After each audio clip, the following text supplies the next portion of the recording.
Welcome to this edition of History and Highballs, the history of Bluegrass.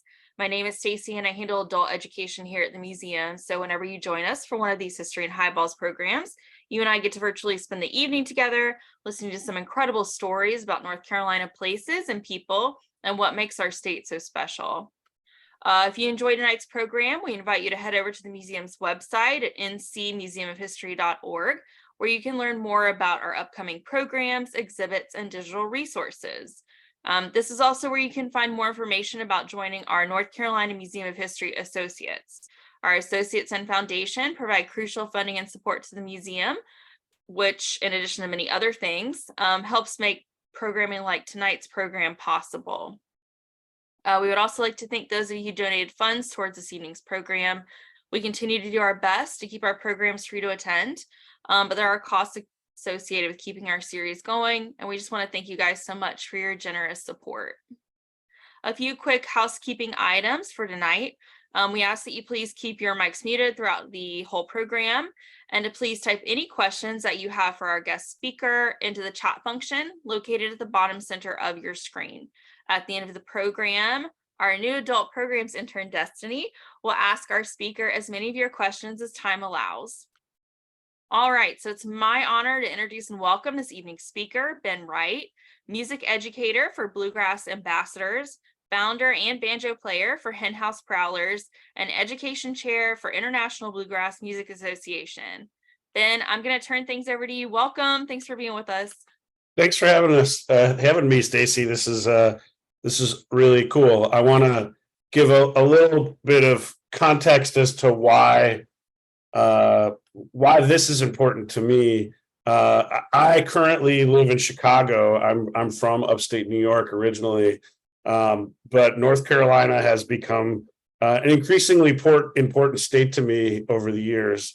I fell in love with the banjo in 1999 here in Chicago, and got lessons, and was from a teacher who kind of systematically exposed to me to a lot of the stuff I'm going to talk about today through lessons. And it just changed my life. I was 23 years old and realized that bluegrass was my future, and made a career out of it. And eventually I met a young woman from Raleigh and fell in love with her and married her, my wife, Cassie. And then I also, my band and our nonprofit has gotten pretty heavily involved with the Earl Scruggs Center in Shelby, North Carolina, doing a bunch of education work there. And I've learned through that program and other programs and other things we've done how important North Carolina has been to bluegrass music. And we're going to touch on that today. But I didn't even think about this when I was doing this, but just as you were introducing me, Stacy, the logo of the North Carolina Museum of History has the Wright flyer in it. And my family's really proudly Wrights, and my dad grew up in Indiana, right down the road where the Wright brothers did. And there's stories in my family of my grandfather being at family reunions with one of the brothers and stuff. So anyways, North Carolina runs in my blood. I want to give just a little context about who I am as a musician and what I do before I get started here. I'm going to share my screen here because I have a nerdy presentation. And don't hesitate to ask questions even as we go here. Hopefully you can see my presentation here, History and Highballs. I very purposely wrote some history of bluegrass music. There's just no way to touch on everything here. And really, this presentation is going to be some of my favorite pieces of bluegrass history because that's what I know and what I love. My band is called the Henhouse Prowlers. We are we ride the line between traditional bluegrass and very contemporary bluegrass. We write all our own stuff, and bluegrass is a great avenue for that. It's a great canvas to be creative on, and it's one of the things that made me fall in love with it. But also, we do a whole bunch of education work because that's also a huge part of bluegrass music, and it has been since it started. Bluegrass music gets spread by word of mouth and by learning from your neighbors, learning from the people around you. And it's one of the things that I love about the music. And so it's something we carry on. And I'm grateful you introduced me as a member of the board of directors for the International Bluegrass Music Association. Every year, the IBMA has a huge conference in Raleigh that's coming up next week. And I think that's why we're doing this today, to kind of in honor of next week being the biggest week in bluegrass music, which it absolutely is. Every year, hundreds of bluegrass bands descend upon Raleigh, and it's essentially a business conference during the week where we learn all sorts of cool things about how to better promote our genre, how to, we book a lot of our gigs at IBMA every year because everybody in the industry's there. There's festival buyers, there's club promoters, there's record labels, everything happens during that week.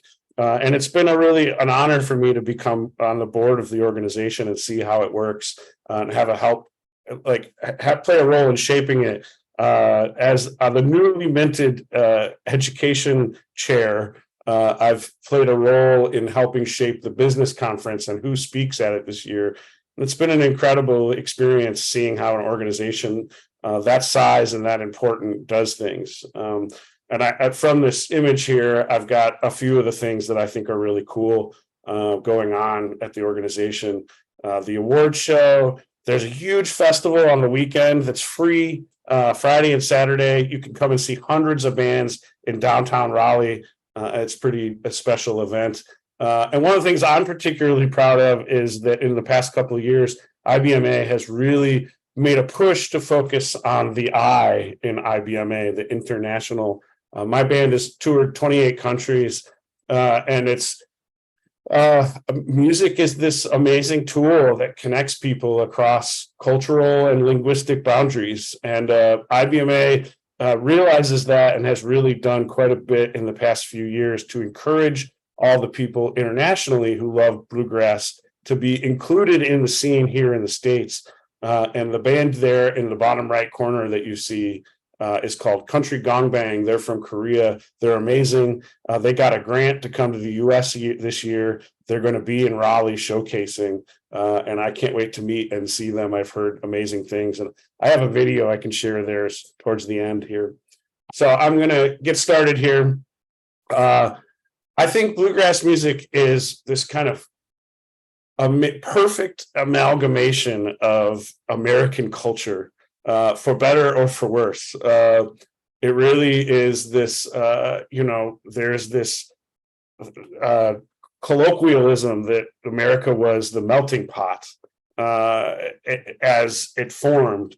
And that's really true. People from all over the world came here and brought their influences and everything that they knew to America, and including music. And so you've got all these different pieces of music from around the world that came together to make bluegrass. We've got Irish music, we've got instruments from all over Europe, we've got the music of enslaved and emancipated Africans coming together.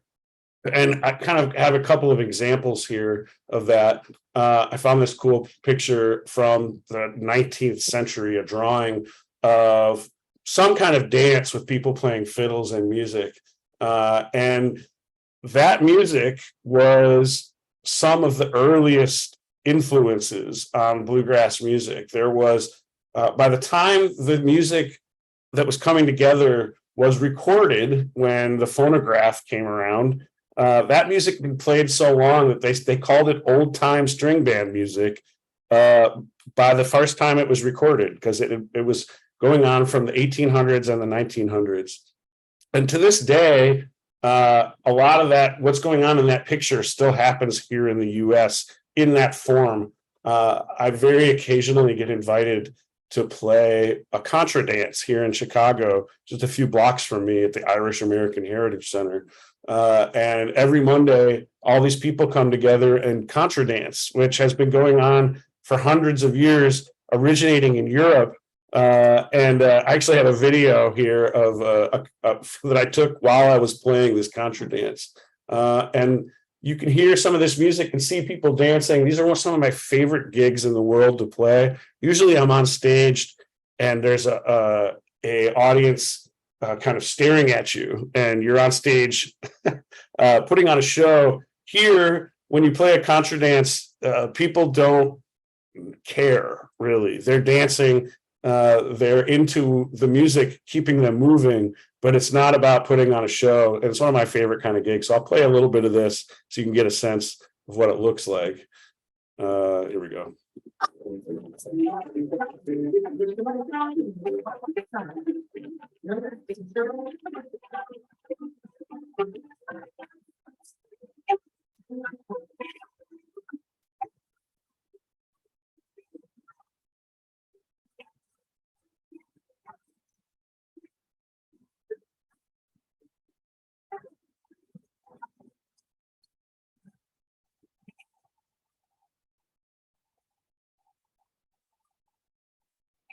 Well, I just want to make sure I have the sound. Could everybody hear that? Yeah, and I think I shared it incorrectly. Let me try it one more time here. Yeah, share sound.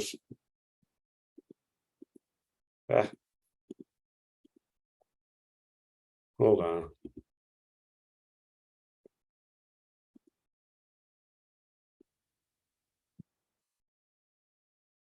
Yeah, it says don't forget to click the sound box. Thanks, everybody. Here it is. Keynote. It's not letting me share the sound from that. Well, that's okay. My point was that these dances still go on today, and that string band music played a large role in influencing what became bluegrass eventually. You know, the other thing, and even if Zoom doesn't let me share the audio on a keynote, that's okay. The rest of my stuff's on YouTube, and it definitely will there. So you've got a fiddle in that. There was a mandolin. Mandolins come from Italy. Fiddles come from all over Europe. The banjo, though, my instrument, has its own kind of really fascinating history that more and more people know. I'm reading the notes here. Black screen with his picture is small at the top. Yeah. So more and more people know this now, but the banjo originally comes from West Africa. It is related to instruments like this West African ngoni here. I am going to share this. Which it's not hard to see the similarity between a banjo and this instrument right here. Originally, it was like a gourd with a skin wrapped around it and a neck attached to it with strings. And that body with the skin wrapped around it resonates. And so that instrument came over with the slave trade. You know, one of the things when we do programs with kids, we try to say is that, you know, you can steal, humans have a history of stealing people's freedom, can't steal music from people. So those slaves came over here to the Americas and continued to make music and make instruments. And that there's a long history of the banjo and how it became the instrument I play today. We're going to cover some of that, but we can't cover all of it. One of the things that kind of has been brushed aside in this history is that there is also a history of all Black string bands. A handful of those were recorded, and there's more and more people are digging stuff up about it. At the end of the presentation, I'm actually going to share a document where I have some references from some of the things that I talk about today. And one of them is a website for a guy named Jake Blunt, who is an awesome Black fiddle player who has done a lot of research about this early Black string band music. And there's a photo here of one of those bands that I just think is an incredible photo. And I also have some audio of one of those early black string bands that I can play here too. I'm going to share my YouTube. Here it is. I don't know why it's not letting me share sound on this. That's a bummer. Huh.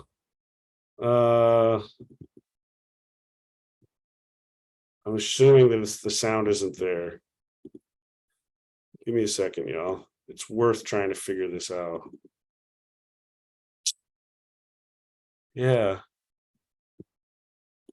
I'm not sure why it's not giving. Usually you need to use VLC player to share the sound. I was able to do it earlier today when I was testing this out. Well, that's a bummer. That's okay. If we get to the point where I can't do sound, I will drop some of these links into that document that I share as well, so you can go check this stuff out. So I'm not going to play the early black string band music, but that doesn't take away from how important it was to shaping some of the earliest bluegrass music. So from that, a lot of people would typically start talking about a guy named Bill Monroe. If you've heard of bluegrass music, you've heard about a guy named Bill Monroe. He's considered the father of bluegrass music. And I think, honestly, like in a contemporary way, it's almost a cop-out to start with Bill Monroe, because there's so much more to what happened to bluegrass and how it came to be than this one guy. And honestly, personally, he wasn't a very nice guy, and so I have a hard time giving him too much credit. He was very important. There's no question. But there was so much going on around him that helped bluegrass become what it is today. And, one of that, I think the place to start thinking about that is, in 1920, I will definitely drop links to the music for sure. In 1920, the 1920 census was the first time that it became clear that there were more people living in urban areas than there were in rural areas, which I think is fascinating in and of itself. Industrial revolution, the world was changing, and a lot of people from the South were moving to the North to get industrial jobs because living on the land was an incredibly difficult thing to do, and there were opportunities that just didn't exist before 1900. And so you had thousands of people moving up here and starting new lives in the North, whether that was Chicago, Detroit, New York, all over. They were transplanting and migrating up here to the North. And around the same time, and I find this stuff really fascinating, there was radio was starting to become a reality. Like, radio was invented in the late 1800s, like 1896, something like that. But for the first 20 years of radio's existence, it was expensive. It was for the rich. Only people that could afford radios could listen to the radio. And right around 1920, some youth figured out how to make radios with cheap parts. I found this cool article about early crystal radios. It said crystal radios were among the first radios to be used and manufactured widely. These radios used a piece of lead galena crystal and a cat whisker to find the radio signal. Crystal radios allowed many people to join the radio craze in the 1920s because they were easy to make from home. Boys magazines encouraged young boys to make their own radios and included step-by-step instructions for the crystal radio. All necessary supplies could be purchased for as little as $6, which is amazing to think. And it reminds me of like the early 90s with the internet, and how only wealthy people had the internet before it kind of blew up in the early 2000s. And so with the radio starting to become widely heard, and this migration of people from the South to take jobs in the North, some radio stations got hip to the fact that a lot of their listening populace was these migrants and started making programming that would appeal to them. And in Chicago, there was a radio station called WLS, and WLS started something called the Barn Dance to appeal to those people who were now in the North working their butts off at jobs that, quite frankly, sucked and needed some kind of release from the difficulty of their life, even if they had a job that paid. And that was what the Barn Dance really did. And it's worth checking out the WLS Barn Dance and some of the stories around it. It's really fascinating stuff. And I've got some cool pictures here that I'm going to share.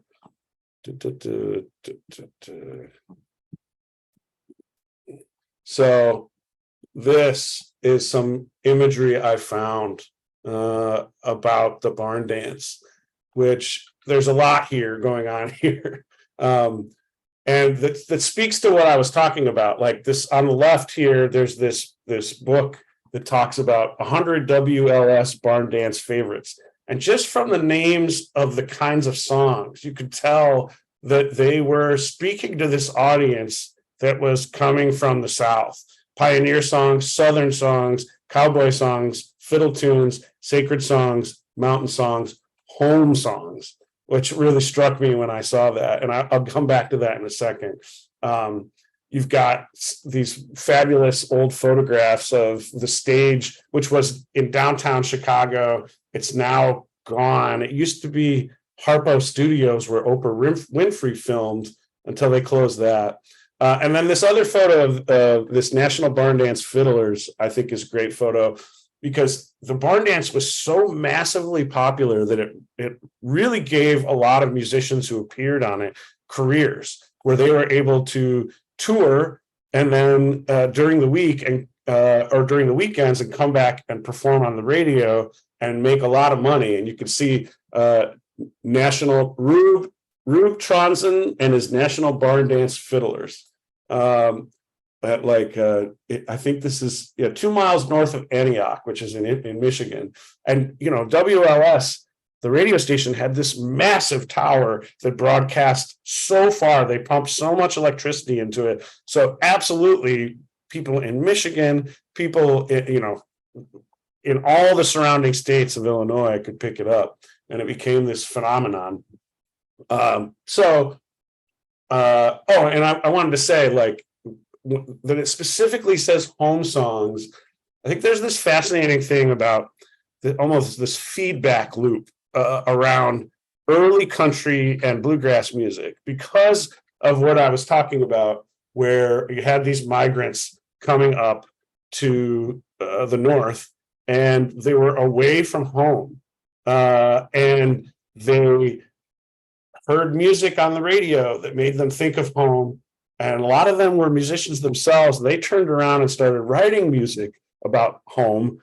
And if you study or listen to bluegrass at all, the traditional stuff is all about going to see your parents. I miss the old home place, all these different things. And I think it's just fascinating to realize what was going on at the genesis of this music.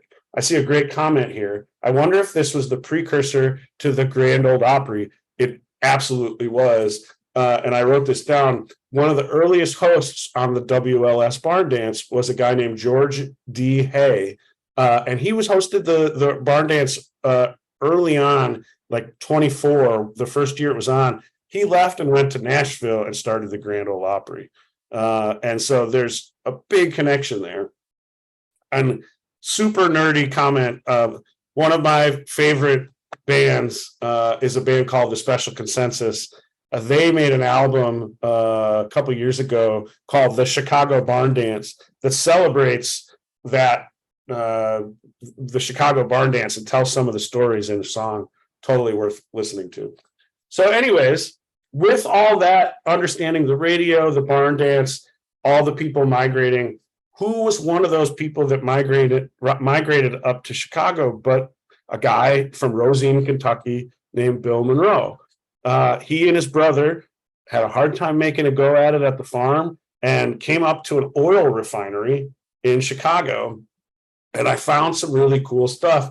I've spent the last week kind of preparing for this, and I'm kind of a big nerd about this kind of stuff. And so I discovered things that just delighted me, including these two. Let me see. Am I sharing this? Let me share it again so you all can see it. I found these two clippings from a Whiting, Indiana newspaper article from not too long ago, with a picture of the Sinclair oil refinery seen here in 1920. It was in East Chicago, which is really in Indiana, just south of the Standard Oil Refinery in Whiting.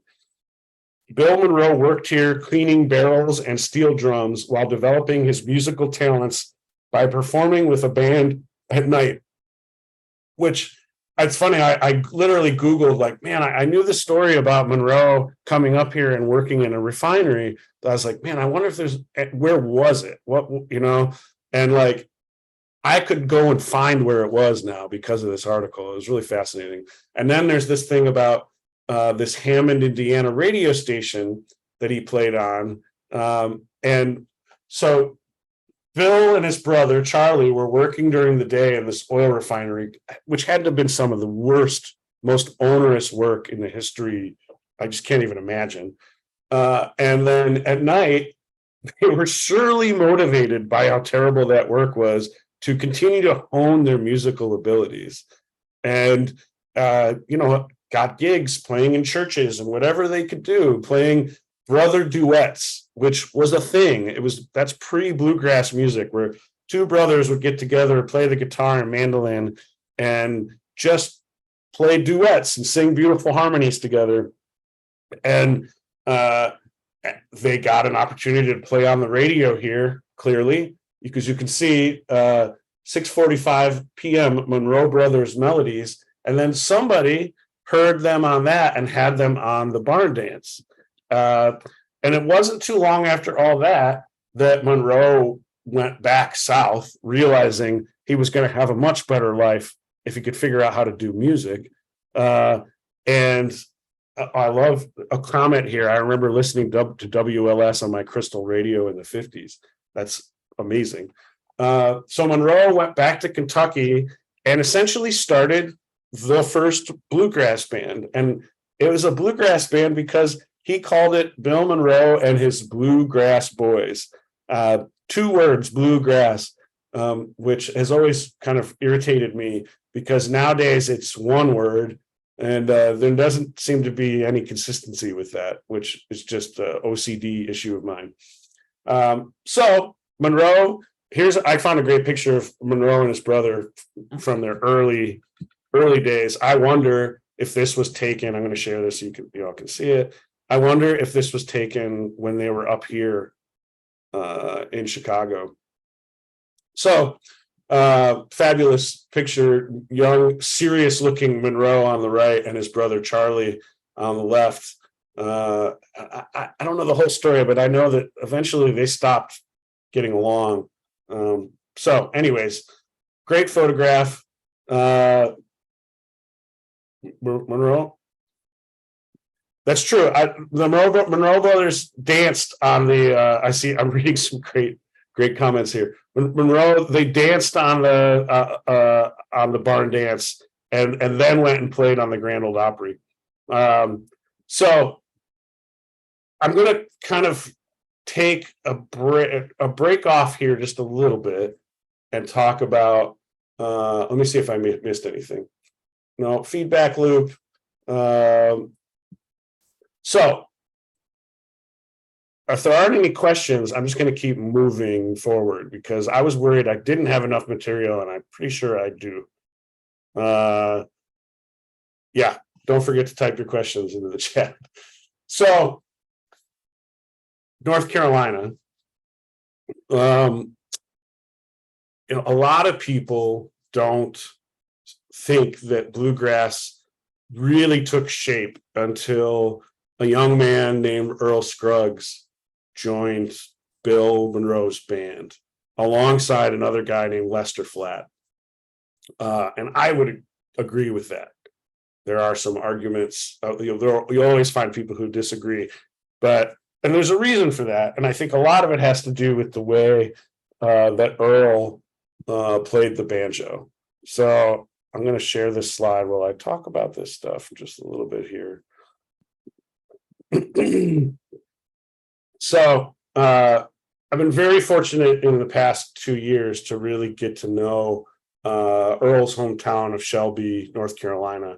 A beautiful, beautiful town. The museum, the Earl Scruggs Museum, sits right in the center of town.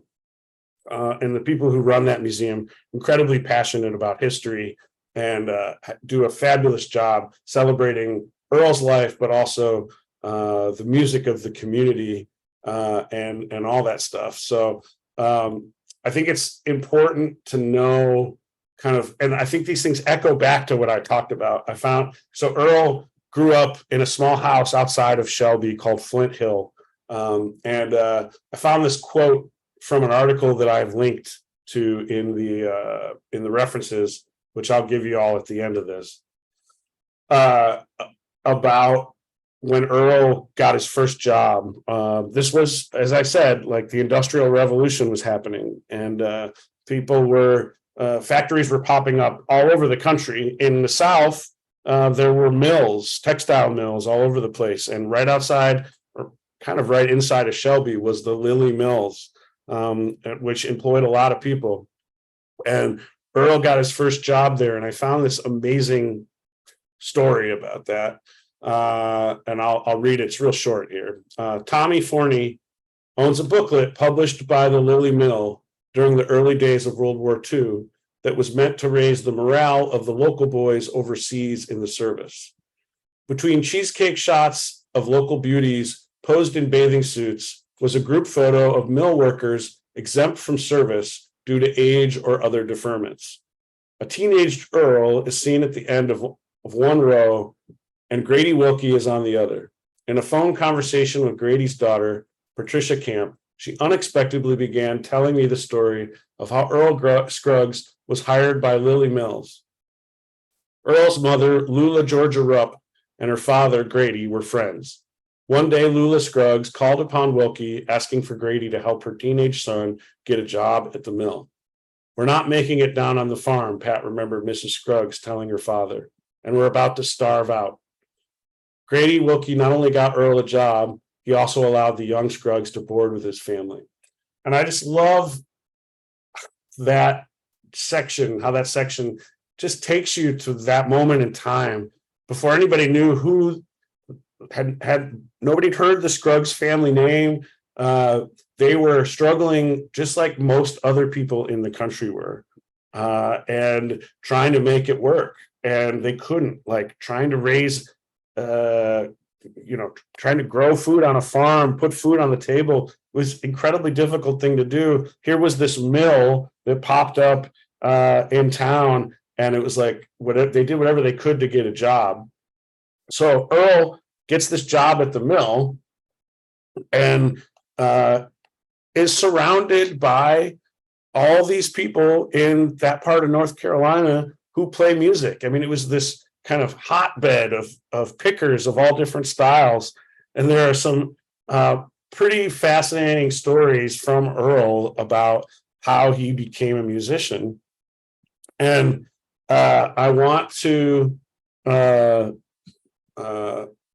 give a little bit of context here before I tell this next story. One of my favorite stories is that Earl talks about with his relatives. They would practice, because you have to practice to become good at an instrument. And one of the things they would do is they would stand outside of the house that they grew up in and start playing a song, and they'd go around that house and meet up in the back and hope that they were in tempo, in time with each other when they met on the other side of the house. So you start up front playing a song together in time, so you can hear each other. You go around the house, and when you meet up in the back, hopefully your timing is good enough and you're in time with each other, which I love that story. And when we got to go and visit when we were in Shelby one day, we got offered to go and see that house, and it's not yet a part of the museum. If you know where it is, you can find it. If you don't, there are no signs. And I have this wonderful picture of us walking up on it. And as you can imagine, like nerdy musicians who absolutely live and breathe this music, this is the house. Like that's the house that Earl and his brother would stand out in front of and walk in opposite directions and hope that they would still be in time with each other on the other side. And we stood there in silence and just kind of bared witness to this historical place. And, the truth of the matter is that, like I said, I've been lucky enough to travel around the world playing bluegrass music. And in every country I visited, almost every country, I'll meet a banjo player who says the same thing to me, which is the first time I heard Earl Scruggs play, I knew I had to play the banjo. That was how fundamentally powerful and different what he was doing was to inspire legions of people to want to do this. And it's just, so I hope that gives a little context why standing there in front of that house was such a powerful moment for us. So Earl and Lester join the Bill Monroe and his Bluegrass Boys. And I got some photos of this here. And yep. And here's an early photo of them playing with Bill Monroe. And they make these early recordings from late 1945 that just kind of rock the, at the time, very small bluegrass world, but still it has this profound, people hear Earl's banjo playing and they're just like, oh my gosh, they've never heard anything like it. And time goes by, and as I said earlier, Bill Monroe just wasn't a nice guy, and he didn't pay his musicians well. There are these, stories about how they would have these wild travel schedules. They'd all be crammed into this kind of lowrider limousine and drive through the night to get to gigs. Lots of great stories about baseball being a huge part of what they did. They would show up in a town and challenge the local baseball team before they'd play a gig. So a lot of work, not much money. And Lester and Earl realized at some point that they really enjoyed playing music together, and maybe they didn't need Bill. And they started Lester Flatt and Earl Scruggs and the Foggy Mountain Boys. And I absolutely love this picture. They called that bus the Bluegrass Breakdown. And there's a replica of it still around. You can find it. But that is, a lot of people will say, like, the band that shaped the sound of bluegrass to come for many generations, inspired so many people. And there's so much to go through here that I'm not going to be able to.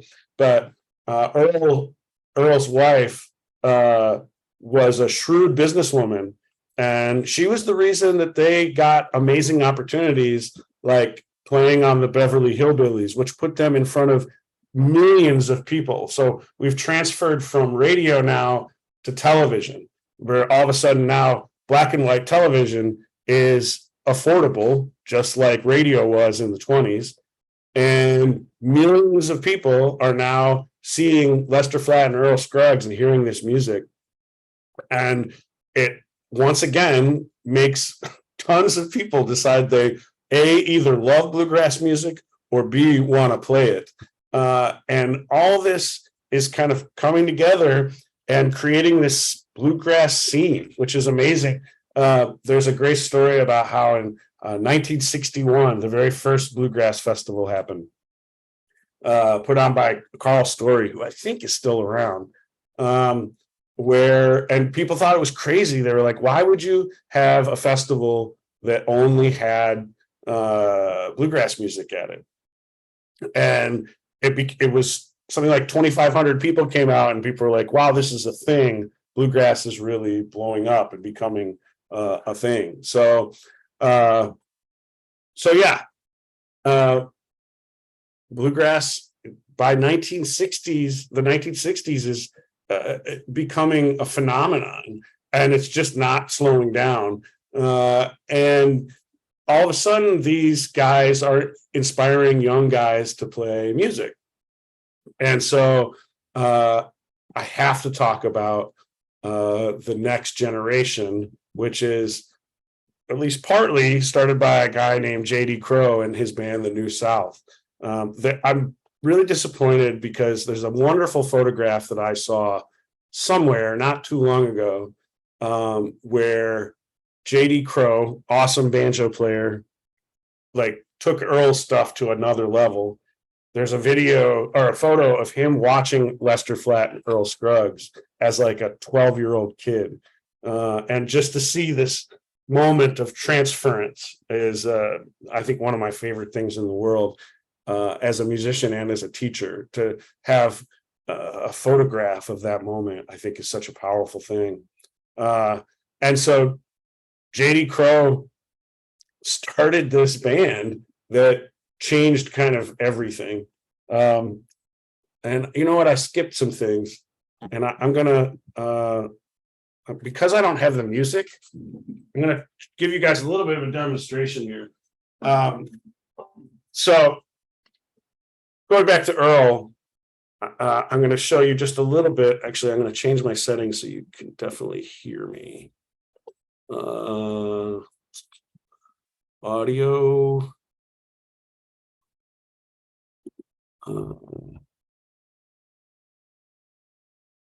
General.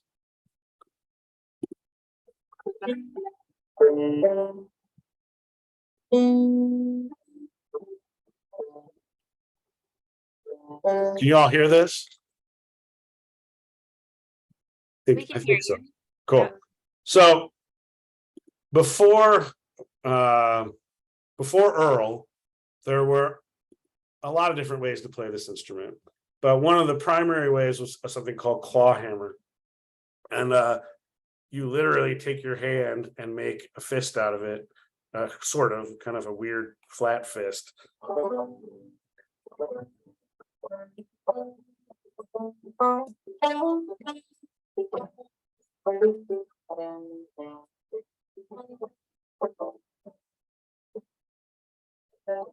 And it's like a very rhythmic, it's cool. Like, I think claw hammer is really beautiful. I play a tiny bit of it, and it's great for like singing along with as a solo performer. But Earl took his what was going on around him there in North Carolina and put some finger picks on. And we call this Scruggs style, named after Earl, but it's also called 3-finger style. I've got plastic thumb pick, 2 metal picks on my fingers right here. And you start playing these patterns or rolls.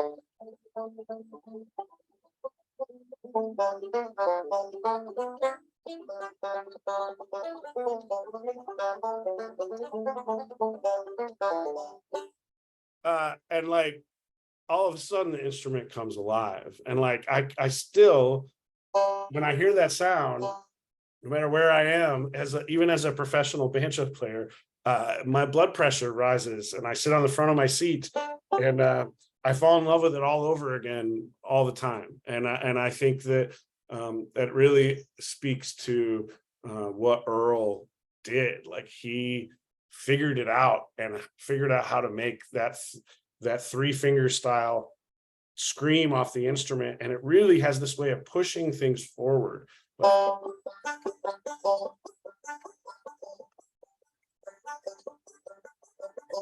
And there's also, I won't get too nerdy with this, but there's also this way of like finding the melody. So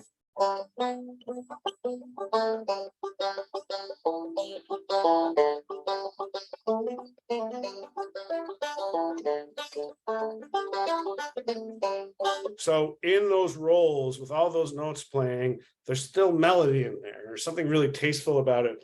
And I remember reading somewhere this quote from Earl where he talked about how his mother, he was playing in the kitchen one day and his mom, and he was just kind of improvising and not really following any kind of order. And his mom came in and said, "What are you doing?" He said, "I don't know, man, I'm just playing." And she said, "Well, knock it off, play the melody." And I think that's like such a beautiful thing that I think his mother instilled in him. Like, she's like, don't just mess around with the instrument, play something that means something, play the melody of the song, something people can recognize. And like, I love that. And I think that's my excuse for being a musician who mostly plays the melody, is because Earl's mom said so. So we're at 45 minutes here. I'm bummed that I couldn't share the videos. I am going to update this document that I'm going to share with you all with some of these videos, because there's some cool stuff. It's going to talk about the dobro. Here's the document, by the way, that has some really cool articles, including that there's one called Bluegrass Generations that goes way deep into some of the early bluegrass stuff, which I was blowing my mind reading it. There's the article about the radios, the early radio stuff that I found about those crystal radios, which again blew my mind. Jake Blunt's website with the black string band resources, a whole great gold mine of stuff to find there. And there's an article about the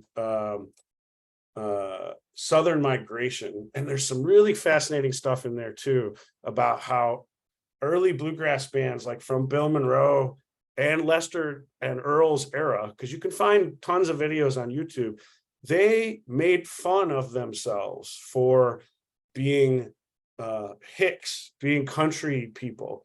And people in the South, people from the country, thought it was funny. But people from the North and from the city thought it was real.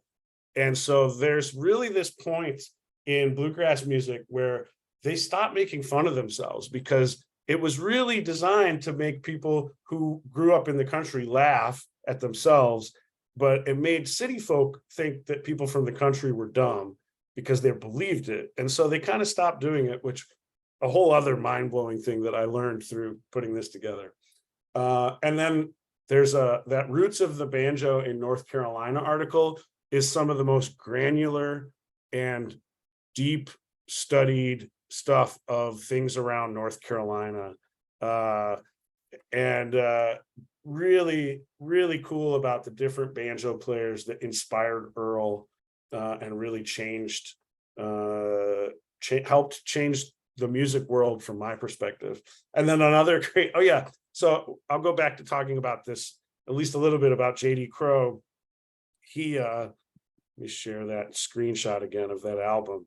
Like, if you're a bluegrass nerd, this album is, they call it 0044. And it is on Rounder Records, and it is one of the most important albums ever made. Although these guys didn't realize it at the time. I'm actually lucky enough to have spent some time with one of the founders of Rounder Records because of my IBMA stuff, a guy named Ken Irwin. And he was telling me a story about when he was starting the record label. He had this sense that this band, JD Crowe and the New South, that they were doing something that was transformational in bluegrass. And he went up to JD at a festival, and I loved the way he told me this story, because he was like, I remember I was eating whipped cream and bananas out of a bowl, and I saw JD Crowe, and I went up to him and said, "Hey, JD, what if you guys recorded an album, this band, on my label?" JD was like, "Nah, I don't think so."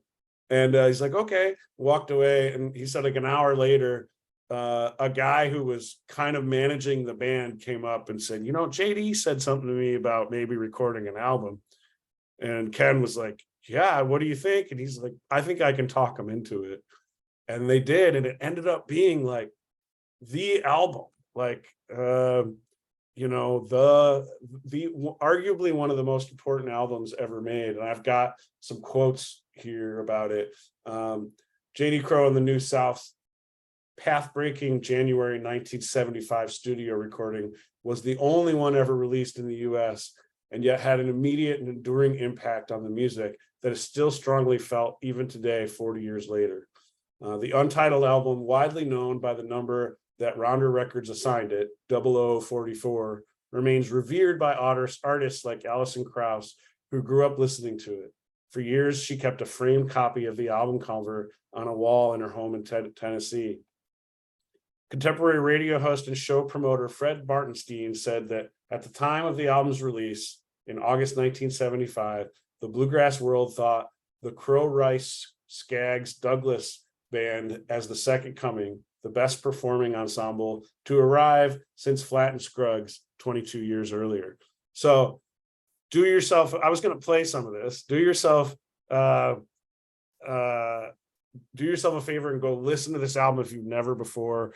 You can find this version of the band, the JD Crowe and the New South, on YouTube, playing around the time they made this album. And it is just incredible stuff. And there's some other cool stuff here. If you look at this photo, look at it again. This is trivia more than anything, but I think it's pretty hilarious and something that most bluegrass nerds joke about. If you look at this photo, you'll notice that JD accidentally had his middle finger up when they used this photo, and nobody realized it until after the album was released.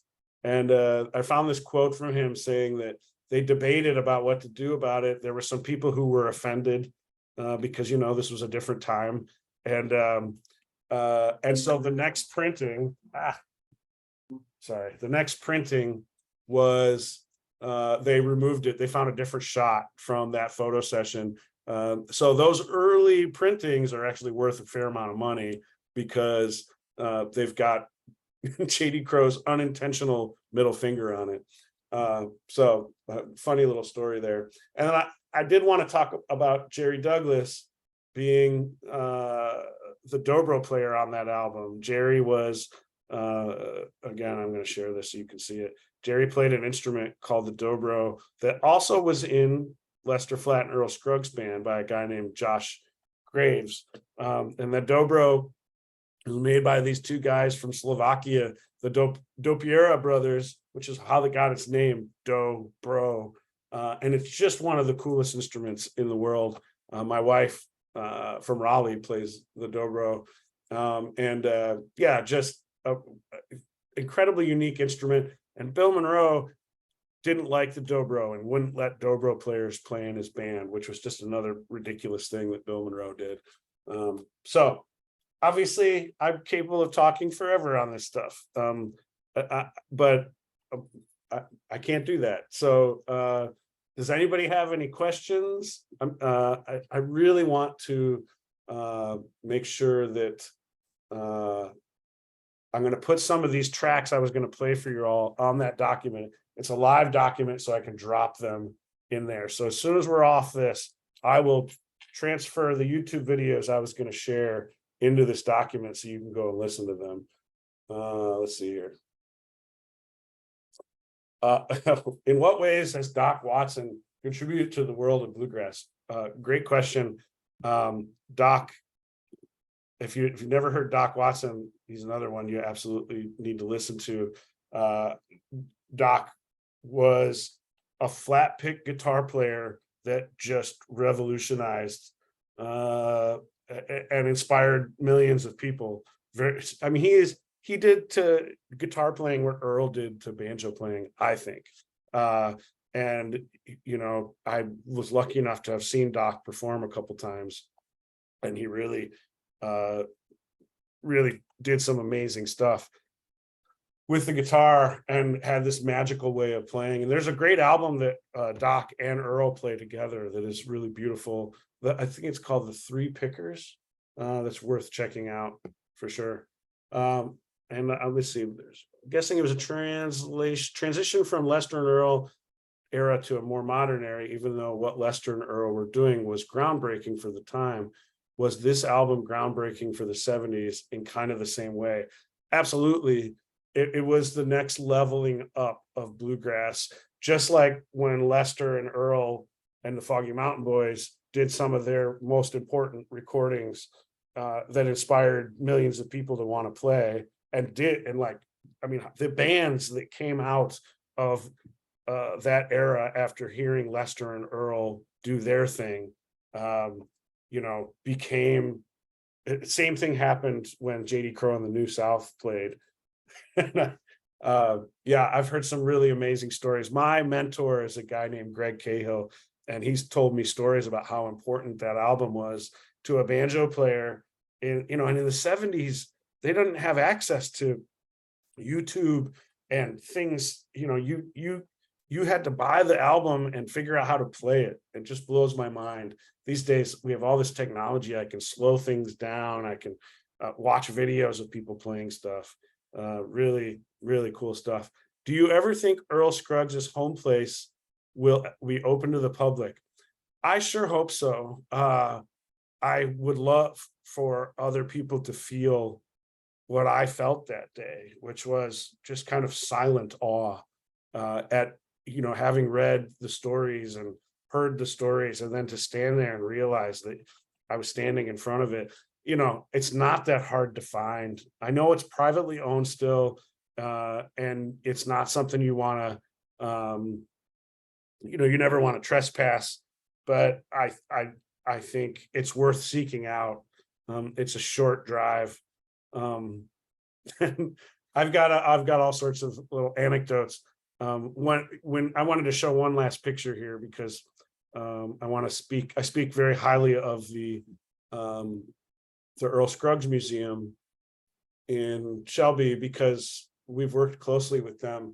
This is two photos from a school program that we've done there, where they take all the fourth graders, or as many people, as many fourth graders as they can in Cleveland County, North Carolina. They bring them to the Don Gibson Theater right there in downtown Shelby, and we give a presentation very similar to what I talked about today. A little bit more music, a little bit more interaction, but still, and we at the end of it, the kids all get to try our instruments, and it's a really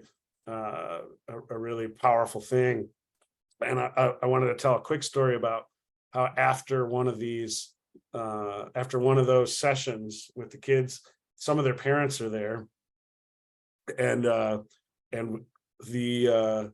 this mother came up to me, and I hope I don't know the accuracy of this story, so don't take this as gospel or anything, but I just think it's really fascinating. So one of Earl's most famous songs, in my opinion, is called the Flint Hill Special. And Earl grew up in Flint Hill, and the Flint Hill Special is this banjo tune where he uses the tuners. And I'll drop a version of the Flint Hill Special in this document so you can hear it too, because it's super exciting, really innovative the way he played. He actually used the tuners to change the notes on the instrument. And it was just one of the many things that he did that was amazing. So after we've taught with these kids, this woman comes up to me and she says, "Oh, I just wanted to tell you, my grandfather used to give Earl a ride to work, to the mill every day." And I was like, "Oh, that's such a cool story." I heard a lot of those kinds of stories when we were in Shelby, because it's a small town and everybody remembers Earl. Like, he was there, like he was part of the town. And so I went and told Mary Beth, who runs the museum. I said, "Oh, some woman just came up to me and she said that her grandfather used to give Earl a ride to work at the mill." And Mary Beth was like, "Oh, who was it?" And I was like, "I don't know. She's gone. Like, I don't know where she is." She's like, "Man, I really would like to talk to her." She's like, "There's a story about how when people would be at the mill in the morning before the whistle blew, and they'd be waiting to go in, and Earl got a ride to work with somebody who drove this really old car. And the story is that you could see the car coming farther than you could actually see it, because it was a jalopy and it just spewed smoke, and you could see the smoke coming over the horizon, and people would say, "Oh, here comes the Flint Hill Special," which could be argued that's how the song got its name. And she wanted to corroborate that, which I loved her passion and everything for it. And of course, being an Earl Scruggs nerd, to have some little possible window into the naming of a song like that was amazing. Does anybody still use Scruggs tuners? I thought they were pretty cool. I have Scruggs tuners on my banjo. I don't use that's on a different banjo, actually. I don't use them that much. I just don't. And there are more modern versions of them now that are a little more reliable. They go bad when you use them by the nature of how they work. So some people use them. I haven't in a long time, but they are indeed cool. So anyways, 7:01. Thanks for letting me talk about my favorite subject in the world. If anybody has any questions for me outside of this, you can reach me at ben@henhouseprowlers.com easily. I'm typing this in too. Ben, this has been so awesome. Thank you so much.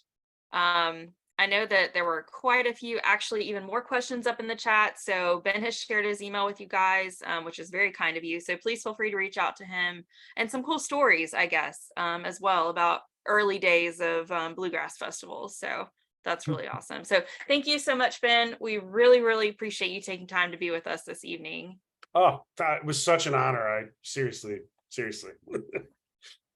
And I guess we'll see you next week. Yeah. You'll be here in Raleigh. That's awesome. So we'll be excited to welcome everybody to IBMA next week. Yeah, I'm looking forward to it. Hopefully, if you see me in the hall, stop me. I'd love to chat more about this, obviously. So Awesome. Absolutely. cool. And thank you guys for joining us tonight. We hope to see you at our next History and Highballs program, as we welcome back the Ghost Guild with History and Highballs from Seances to Spirit Boxes, 200 years of exploring the supernatural, taking place virtually on the evening of October 19th at 7 p.m. EST. In the meantime, we hope that you all have a wonderful evening, and we'll see you soon. Take care, everybody. Bye.